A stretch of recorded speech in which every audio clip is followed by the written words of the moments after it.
안녕하세요. 제게 있었던 이야기 한번 적어보고 싶어서요. 남편한테 물어보니까 재미나게 써보라고 해서 작성을 시작합니다.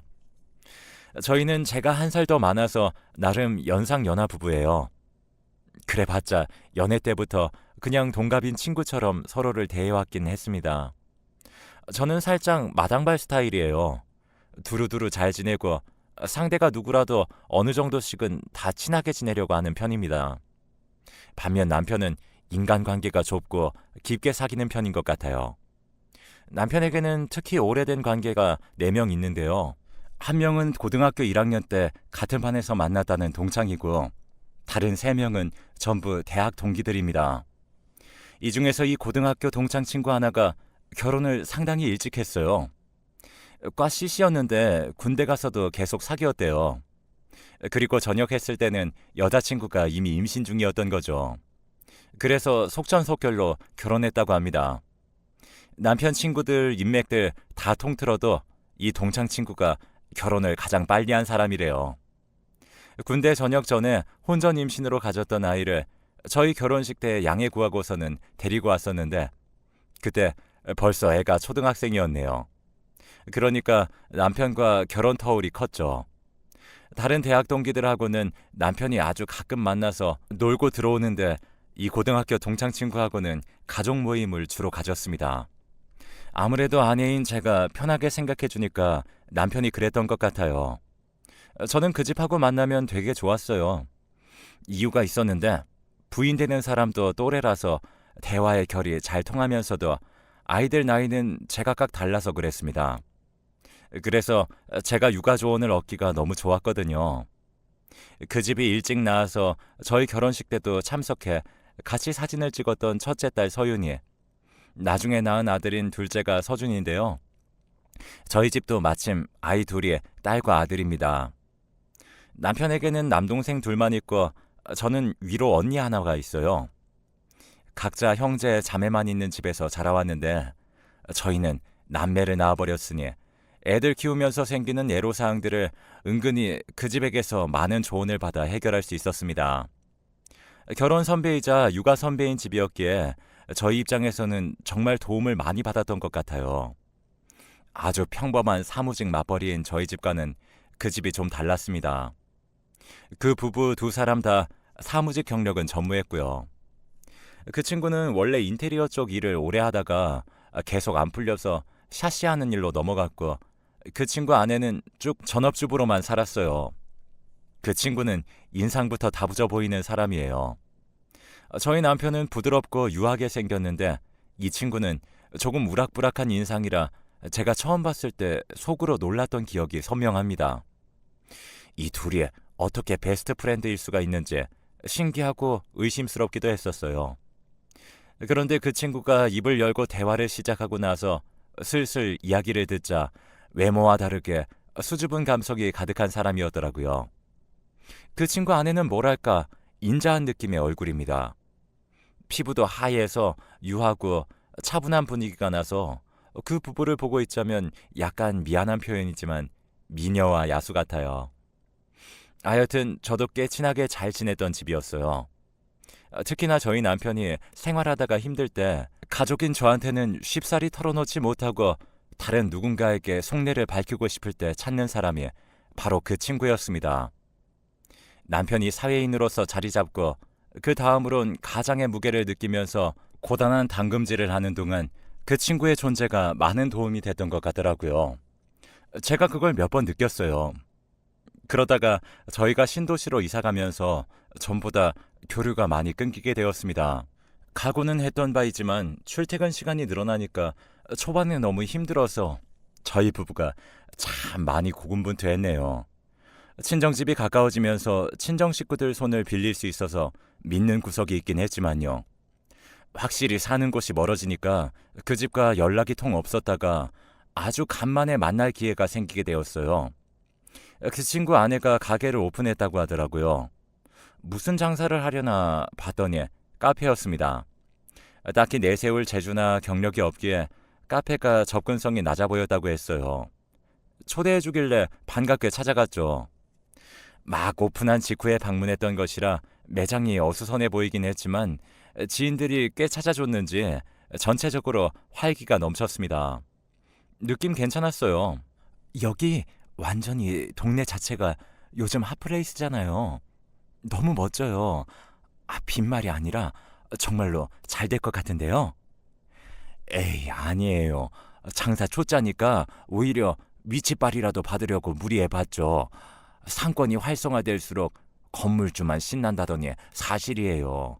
예상했던 것보다도 여기 자리세며 기본 월세가 장난 아니라서 죽기 살기로 열심히 해봐야 할 것 같아요.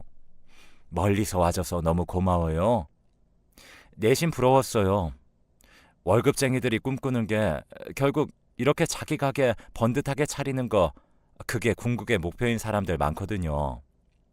커피 한잔 하면서 들어보니까 그 친구가 하는 일이 장기적으로 볼 때 너무 안정적이지가 않아서 아직 돈 들어오고 있을 때 장사를 시작해 볼 생각을 하게 됐다고 하더라고요. 다른 수입원이 생겨야 안심되는 상황이었을 테니 옳은 선택이라고 저도 여겨지더군요. 그 후로 가끔 인스타나 블로그로 그 카페 소식을 찾아보면서 그렇게 지냈어요. 몇 년간 직접적으로 연락한 건 몇 번 되지 않았고요. 장사하느라 바쁠 텐데 딱히 그럴 엄두가 안 났네요. 저희 집도 정신이 없었어요. 애들은 이제 자기들 다 컸다고 서서히 대들기 시작하고 티끌만한 것들이 벌써 자기들 사생활 존중해달라면서 저랑 선 그으려고 들고 여러모로 힘들었습니다. 정신적으로 완전 성숙해지기 전까지는 애들한테 발언권 자체가 없었으면 좋겠다. 이런 우스운 생각을 자주 하면서 지내던 것 같아요. 아기 때는 마냥 예쁘던 아이들이 좀 컸다고 파락파락 대드니까 정말 스트레스였어요. 회사에서 자리 보존하느라 애쓰는 남편도 힘들긴 매 한 가지였죠. 내가 진짜 우리 애들 때문에 너무 힘들어서 미치겠어. 그래도 나는 우리 애들 때문에 하루하루 버틴다. 출퇴근의 원동력이자 비타민이야. 제가 짜증스럽게 투정 부리면 남편은 그래도 애들 예쁘다면서 편들어주는 거 있죠? 그런 말 들으면 저도 할 말 없어지는 거죠. 자는 애들 뽀뽀 한 번 더 해주고 스스로를 다독일 수밖에요. 잠깐씩 삐걱대기는 해도 저희는 일상적인 부부, 아주 평범한 가족이었습니다. 그 집도 그렇게 살고 있을 거라 생각해왔어요. 거기는 첫째가 다 컸으니까 자리 잡는 것도 앞으로 더 빠를 거라고 여겼고요. 뭐가 됐든 언제나 저희 집보다 앞서가는 집이라고 생각했습니다.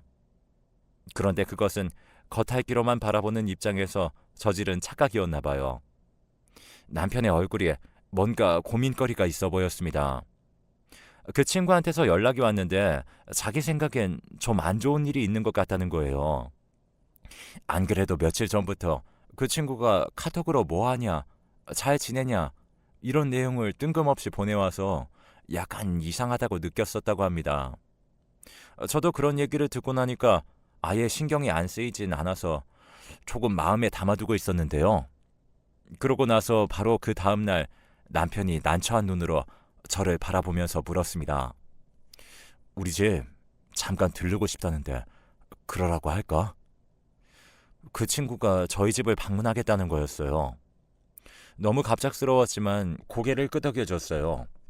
거절할 명분도 마땅치 않았거니와 안 그러던 사람이 돌발적으로 굴 때는 그만큼 특별한 이유가 있을 거라고 생각했어요. 무엇보다 남편이 그 친구가 걱정되는 눈치였고요. 30분 이상 지났을까요? 그 친구가 커다란 수박을 들고는 저희 집으로 왔습니다. 한창 비쌀 때인데 뭐 이런 걸 사왔냐면서 남편이 그러니까 그 친구가 약간 멋쩍은 표정으로 웃기만 했습니다. 같이 수박 잘라 먹자니까 뒀다가 차갑게 해서 맛있게 저희끼리 먹으라고 그럽니다. 뭔가 어색한 기운이 감돌면서 제가 내온 시원한 주스만 마시고 있었어요. 저는 둘이 편하게 있으라고 거실 소파에서 일어나 부엌으로 갔는데요. 가만히 귀 기울이면 목소리는 다 들렸죠. 그 친구가 본론을 꺼내기 전부터 저는 태도로 미루어 보건대 어떤 이야기를 하고자 하는지 직감해버렸고 그 직감은 그대로 맞아떨어졌습니다. 서윤이가 이 학기를 어떻게든 등록하고 싶어 하더라. 아직 밀린 대출금도 많은 상황인데 학교 다니면서 드는 생활비에 돈 나갈 것 투성이라서 더 늘어나게 생겼어. 감당 안 돼 정말. 우리 집에 지금 그만한 돈이 없다. 바로 돈 빌려달란 소리였죠. 딸이 아니라 아들이었으면 군대라도 보냈을 거라면서 허탈한 웃음을 흘리는 소리도 들렸습니다. 샤시 회사를 아직 잘 다니는 줄로만 알았고 핫플레이스에 멀쩡히 카페 차려서 그걸로 부수입 올리는 줄로만 알았는데 소식 업데이트가 너무나도 안 되고 있었나 봐요. 그 집 첫째 서윤이 수능 때나 연락 주고받은 게 저로서는 다였어요. 그래도 남편은 어느 정도 그 집 사정을 알고 있었던 듯 했는데 카페가 아예 적자라 골치덩이라는 그 친구의 말에는 저와 마찬가지로 깜짝 놀라더군요. 그렇게 안 되고 있을 줄은 거기까진 남편도 몰랐나 봐요. 권리금 3천 주고 들어갔던 곳인데 지금 권리금 2천 조금 넘거든. 벌써 내놓은 지가 언제야. 봄부터 내놨는데 그래도 거래가 안 된다. 여름이 성수기라서 그나마 버텨볼까. 아니면 여름 대목 노리고 들어온다는 사람이 있을까. 여러 생각으로 지금 고민이 많다. 갚아야 할 돈들이 많은 상황에서 이 가게만이라도 넘기면 숨통이 트일 것 같은데 쉽지가 않네. 카페가 너무 안 되어서 가게 월세조차 못 벌고 있다는 내용은 정말 처참한 것이었어요. 개업하고 처음 5달 빼고는 계속 월세보다도 못 벌고 있었다네요. 그럼 지금까지 적자 운영을 해왔다는 것인데 얼추 계산해봐도 너무 막막한 액수였습니다. 이런 얘기에 너무 염치 없고 그래도 직접 또 얼굴 보고 얘기하면서 부탁하고 싶었어. 그래서 불쑥 찾아와 버렸다. 내가 정말 우리 집 사람이랑 각오하고 작정하고 반드시 갚을 테니까 혹시 1,000만 원만 빌려줄 수 있을까? 그 친구의 떨리는 목소리에 제 심장도 그만큼 떨리는 기분이었습니다. 촉각을 곤두세우고 있는데 남편은 아무런 대답이 없었어요. 그 어떤 말도 섣불리 뱉기가 어려웠겠죠. 집이라도 팔까? 지금 그러고 있는 상황이야. 여차하면 정말로 집 정리하려고. 그러니까 우리가 되는 대로 빨리 갚을 거라고 믿고 그렇게 믿어주고 돈을 빌려줄 수는 없을까? 제가 이 모든 얘기를 다 들어버린 걸 티를 내야 하는지 말아야 하는지 헷갈리고 난감하더라고요. 현관 앞으로 나가면서 인사를 하는데 진짜 표정을 어떻게 지어야 할지 몰라서 힘들었습니다. 남편은 일단 생각해보겠다는 말로 그 친구를 달래다가 배웅하겠다면서 따라 나갔습니다. 그런데 암만 시간이 지나도 안 돌아오더군요. 정말 한참 만에 돌아오길래 뭐야? 왜 이렇게 오래 걸렸어? 라고 냉큼 물었더니 그냥 이런저런 생각 좀 하느라 라며 남편 표정이 많이 안 좋아 보였어요. 그러니 제가 노파심이 안 날 수가 없었죠. 여보, 그 돈 줄 거 아니지? 아무리 그래도 현금 1,000만 원 그거 우리한테 엄청 큰 돈이야. 그럼 나도 알아. 정말이야? 그럼 돈 안 빌려주는 거지? 그래, 알았어. 남편이 대답을 하긴 하는데 어째 마지못해 수긍하는 느낌이랄까요? 그래도 저는 원래 남편이 돈을 빌려줄 사람은 결코 아니었고 그 친구도 자기 살 구멍은 어떻게든 찾을 사람이라고 생각되어서 일단은 안심이었습니다. 그런데 자려고 누운 어두운 저의 시야에 어째 그 친구의 축 처진 어깨가 아른아른거렸습니다. 소득 없이 저희 집을 나섰던 그 뒷모습이 너무나도 초라해 보였었죠. 그게 자꾸 잔상으로 남아서 한참 잠을 못 이루고 생각에 잠겨 있었어요. 문득 어느 순간 제 옆에서 작게 한숨 소리가 들려오더라고요. 옆으로 돌아 누운 채로 진작 잠이 든 줄 알았던 남편이 아직까지 안 자고 있었던 겁니다. 많은 생각으로 머릿속이 복잡했을 거예요. 그날 자면서도 내내 마음이 편치 않았던 것 같네요. 다음날 은근슬쩍 남편에게 물어보았습니다. 혹시 연락 오거나 그러진 않았어? 따로 말이 없네. 제가 내심 다행이라고 여기고 있는데 그런 저를 말없이 바라보던 남편이 이러는 겁니다. 나 솔직히 도와주고 싶다. 뭐? 뭐? 그럼 뭐야? 돈 빌려주겠다고? 반대할 거 알고 싫어할 거 알아. 그런데 내가 어떻게 내 뜻대로만 고집부리겠어.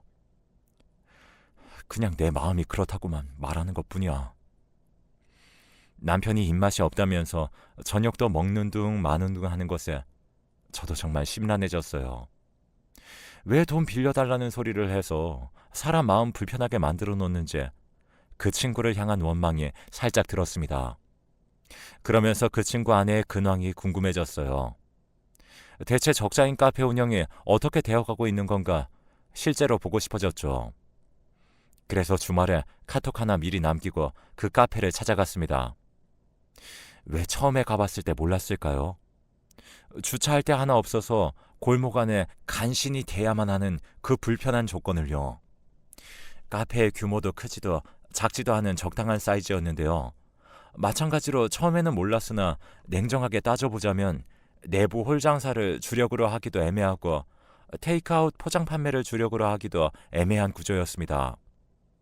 카페가 자리한 동네가 핫플레이스이면 뭐하나요? 반사 이익이 전혀 없는 것을요. 주말 낮 시간이 이 정도로 한가하다면 평일에는 그야말로 파리가 날리겠다는 생각을 하면서 카페 안으로 들어갔네요. 오면서 보니까 그래도 다른 카페들에는 사람이 꽤 앉아있던데 저를 반갑게 맞아주기에 카운터에서 가장 가까운 곳에 자리 잡고 커피 마시면서 잠깐 얘기를 나누게 되었어요. 혹시 홍보가 부족했던 건 아닌지 마케팅 생각은 없으시냐고 이것부터 물어봤죠. 그랬더니 안 그래도 올 연초에도 인스타 홍보 비용으로 600만 원을 썼는데 효과가 미미했다고 하는 겁니다. 블로그 홍보단이 몇 차례 와서 음료랑 빵을 무료로 실컷 먹기만 하고 그것도 효과가 거의 없었다네요. 너무 어설펐나 봐요.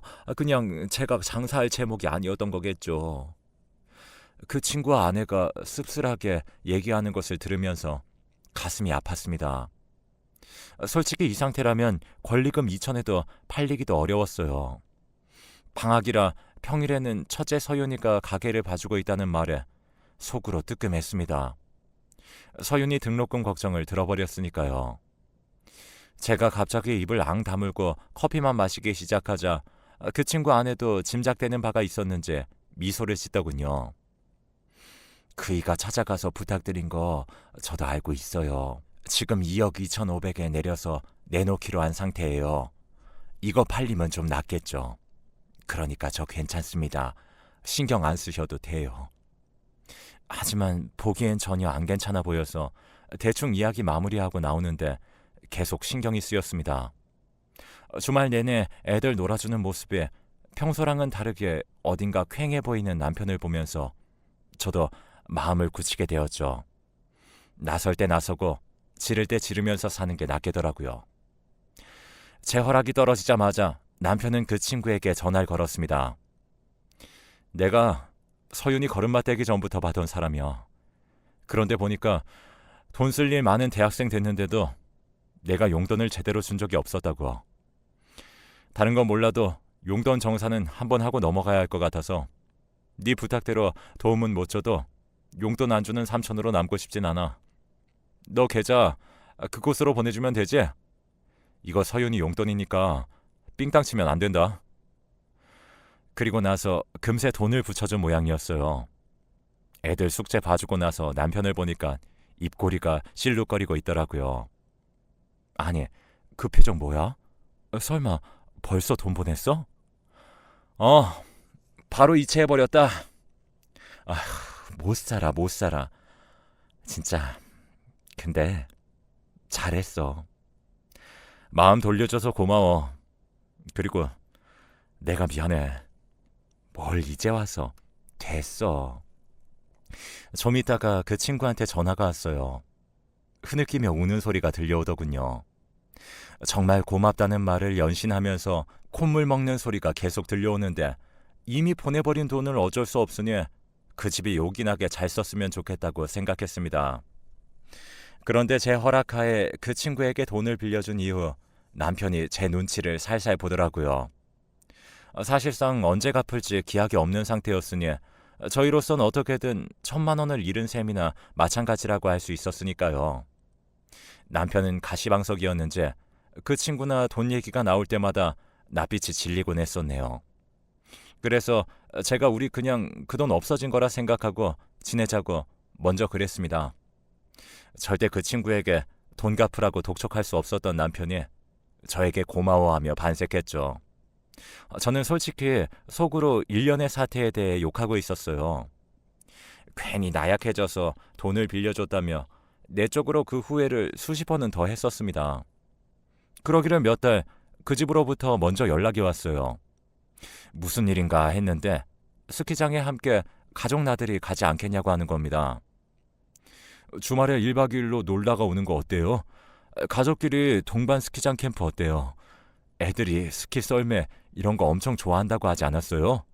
우리 애들이 꼬꼬마 시절부터 겨울이면 늘 우리 집에 내드리긴 했는데 대뜸 그 비싼 스키장 캠프 1박 2일 게다가 돈을 다 지불할 테니 몸만 오라는 멘트에 갑자기 이게 다 뭔가 싶었습니다. 그런데 남편이 휴대폰을 확인하고는 눈이 휘둥그레져서 저한테 화면을 보여줬는데요. 그 친구가 막 1,000만 원을 입금한 상태였어요. 절로 환호성이 터져나왔네요. 생각보다 빨리, 그것도 예상치 못했던 타이밍에 이렇게 갑자기 돈을 돌려받으니까 원래 없었던 돈이 생긴 것만 같아서 너무 기뻤습니다. 그리고 가족끼리 스키 캠프를 가서 자세한 이야기를 듣게 되었어요. 적자 운영 카페 그 얘기, 저랑 남편은 진짜 놀라서 자빠질 뻔했습니다. 그 카페를 무려 권리금 3천에 넘겼다는 겁니다. 아니, 몇 년 전에 처음 들어갔을 때 3천 주셨다 하지 않았어요? 그런데 계속 적자나던 가게를 그 권리금 그대로 주고 양도받겠다는 사람이 있었다는 거예요? 와, 어떻게 그런 일이 다 있어요? 그러니까요. 너무 신기했어요. 저희는요, 그 돈 빌려주셔서 다시 의욕 가지고 해볼 생각이었어요. 그래서 제가 근처 부동산에 가게 내놓았던 것을 철회했었고요. 그런데 그러고 나서 한 달 후에 부동산 아저씨가 저희 가게로 막 달려오시는 거예요. 부동산에 적당한 사이즈의 매물 찾으러 온 손님이 있는데 말하는 소리 들어보니까 저희 가게만 한 정도면 딱이라면서 말이죠. 그래서 일단은 그 손님 오시라고 해서 저희 카페를 구경시켜드렸어요. 큰 기대는 없었거든요. 그런데 웬일이에요? 그 젊은 아가씨가 저희 카페를 너무너무 마음에 들어 하신 거예요. 자기는 딱 이 위치 정도에서 이만한 가게면 완벽하대요. 제가 그 말 듣고서 저는 3천에 들어왔고 지금 그 금액 아니면 양도 안 하고 운영할 생각이라고 딱 잘라서 말했어요. 그랬더니 고민해보겠다더니만 며칠 후에 연락이 왔어요. 3천으로 하겠다고요. 그래서 일사천리로 진행된 거예요. 진짜 지금도 믿기지가 않아요. 그 친구 아내에게 저랑 남편은 정말 입이 떡 벌어졌어요. 그 친구가 웃으면서 그러더라고요. 저희가 1,000만 원 안 빌려줬으면 가게 잘 팔아봐야 1,500 언저리에서 그냥 넘길 운명이었다고요. 그런데 저희가 돈을 빌려줌으로써 밀린 보험료며 체납되어 있었던 것들 싹 다 내고 당장 급한 불이 꺼지니까 오기가 생겨서 버티고 있었다는 겁니다. 저희 부부한테 너무 고맙다고 거듭 인사했어요. 듣는 것만으로도 신기하고 감격스러웠네요. 사실 빌려줄 때 이런 결과가 나올 거라고 예상한 건 전혀 아니었으니까요. 남편은 절친의 간절한 부탁을 외면할 수 없었던 것뿐이었고 저는 그런 남편이 힘들어하는 걸 보는 제 자신의 마음이 불편해서 결단 내렸던 것뿐이었어요. 그런데 이런 완벽한 결과로 이어지다뇨. 1박 2일 실컷 재미있게 노는 비용을 그 집에서 다 냈습니다. 정말 알차게 잘 놀아서 저도 너무 재밌었어요. 그리고 얼마 뒤에 저희 애들 크리스마스 용돈이라고 각각 100만 원씩 준 거 있죠? 또 놀라 자빠지는 줄 알았네요. 미래를 위한 투자비 명목으로 제가 바로 저금해둬서 그 200만 원 아직까지도 잘 간수하고 있어요. 이렇게 통큰 용돈 투척이라니 은혜를 아는 그 친구 부부의 진실된 마음에 저희 부부 또한 감사함을 느꼈습니다. 그리고 나서 새해 코로나 사태가 발발하게 되었죠. 정말 간발의 차로 가게를 양도하게 되었다면서 그 친구가 또 고맙다고 거듭 인사하였습니다. 가뜩이나 처참한 실적의 카페인데 코로나까지 겹쳤다면 그야말로 초토화되었을 게 뻔하다고 하면서 가슴을 쓸어내리더라고요. 저희가 이제 그만하라고, 이제 됐다고 하는데도 얼마나 은혜를 갚으려 드는지 모릅니다. 두고두고 고맙다고 하는 그 친구와 남편은 그 이전보다도 훨씬 더 돈독하게 잘 지내고 있어요. 돈 문제로 엮였던 관계인데 오히려 그 일 이후로 잘 지내게 된 것이 정말 신기할 따름이에요.